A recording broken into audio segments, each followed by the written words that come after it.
Quand c'est arrivé, je n'ai même pas réalisé à quel point les choses étaient allées loin. Peut-être que je ne le voulais pas. Peut-être que je me disais que ce n'était que du réconfort, de la gentillesse, n'importe quoi, sauf ce que c'était vraiment. Mais au fond de moi, je le savais. Je m'appelle Sarah Mitchell et voici l'histoire d'une petite faiblesse qui a détruit tout ce que je croyais savoir sur l'amour, la loyauté et la famille. Tout a commencé l'été dernier lorsque mon mari David était en voyage d'affaires pendant près de 3 mois. Son fils issu de son premier mariage, Ethan venait de terminer ses études et était revenu vivre à la maison pour réfléchir à son avenir. Et avait 24 ans. Il était intelligent, poli et doux d'une manière qui vous faisait sentir vu et quand il vous regardait. Au début, c'était agréable de la voir à la maison. La maison paraissait moins vide. Nous cuisinions ensemble, regardions de vieux films et parlions de tout. De la musique à son rêve de devenir écrivain. Il me rappelait l'étincelle que j'avais autrefois, avant que la vie ne devienne une routine faite de lessive, de factures et de longues nuits seules. Un soir, après avoir passé toute la journée à nettoyer le jardin, je me suis fait mal à l'épaule. Ce n'était pas grave, mais je ne pouvais pas lever le bras sans avoir mal. Et a proposé de me masser un peu, et il a dit avec un sourire timide: c'était censé ne rien faire, mais la vérité c'est que ce n'était pas seulement ses mains qui m'ont touché ce soir-là. C'était son attention, sa chaleur, sa sollicitude, des choses que je n'avais pas reçues de David depuis si longtemps. Quand ses doigts ont effleuré ma peau, j'ai ressenti quelque chose que je ne m'étais pas permis depuis des années. J'ai rapidement détourné le regard en riant. Je vais bien, Ethan, vraiment. Mais le silence qui a suivi était lourd. Lourd était quelque chose que nous comprenions tous les deux, mais que nous n'osions pas dire.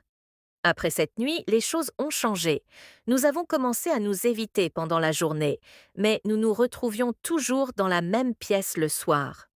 Un regard échangé ici, un long silence là. Nous savions tous les deux que c'était mal. Il était le fils de mon mari. Mais la tension montait silencieusement, imperceptiblement, comme un orage qui gronde, prête à éclater. Une nuit, alors que la pluie fouettait de les fenêtres, est à frapper à ma porte. Sa voix tremblait. Sarah, je n'arrive pas à dormir. On peut parler? Nous nous sommes assis sur le canapé, un éclair traversant son visage. Il m'a dit combien il se sentait seul, qu'il m'admirait toujours pour ma gentillesse envers lui, même quand son père ne l'était pas. Puis avant même que je puisse réfléchir, il a tendu la main et a pris la mienne. J'aurais dû m'enfuir. J'aurais dû lui dire de partir, mais au lieu de cela, je suis restée assise là, la chaleur de sa paume contre la mienne. Mon cœur battait si fort que j'ai cru qu'il pouvait l'entendre. C'est cet instant minuscule et fragile. C'est à ce moment-là que tout a basculé. Les jours qui ont suivi ont été un flou de culpabilité et de confusion. Rien de physique ne s'est produit, mais nos émotions ont franchi des limites. Les mots n'en avaient pas besoin.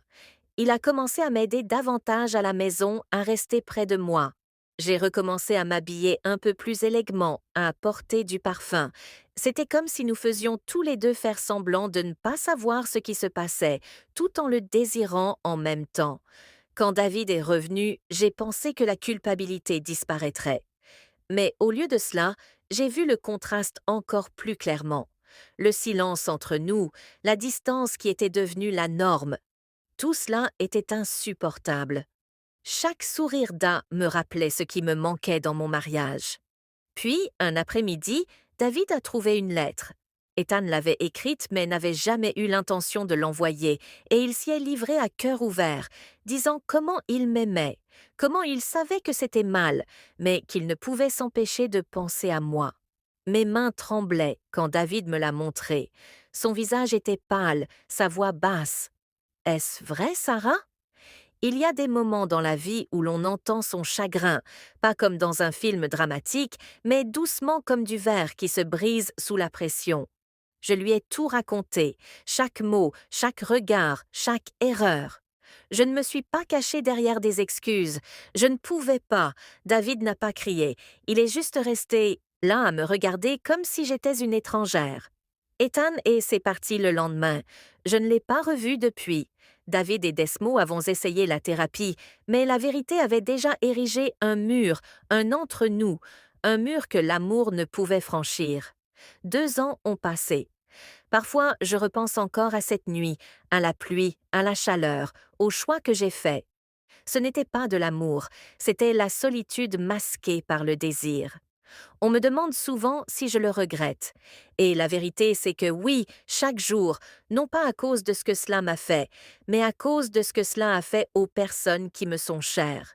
Si vous regardez ceci et que vous avez déjà été tenté, si vous avez déjà pensé que quelqu'un d'autre pourrait vous rendre entier air, à nouveau, arrêtez-vous, respirez. N'oubliez pas que le vide en vous ne peut être comblé par l'affection d'autrui. Il doit venir de l'intérieur. J'ai perdu mon mariage, ma famille et ma paix. Tout cela parce que j'ai couru après quelque chose qui n'était pas dû à durer. Voici mon histoire, mes aveux et mon avertissement. Si vous avez déjà vécu une situation similaire, trahison, chagrin d'amour ou culpabilité, partagez votre histoire dans les commentaires. Quelqu'un a peut-être besoin de l'entendre. Et souvenez-vous, parfois la personne la plus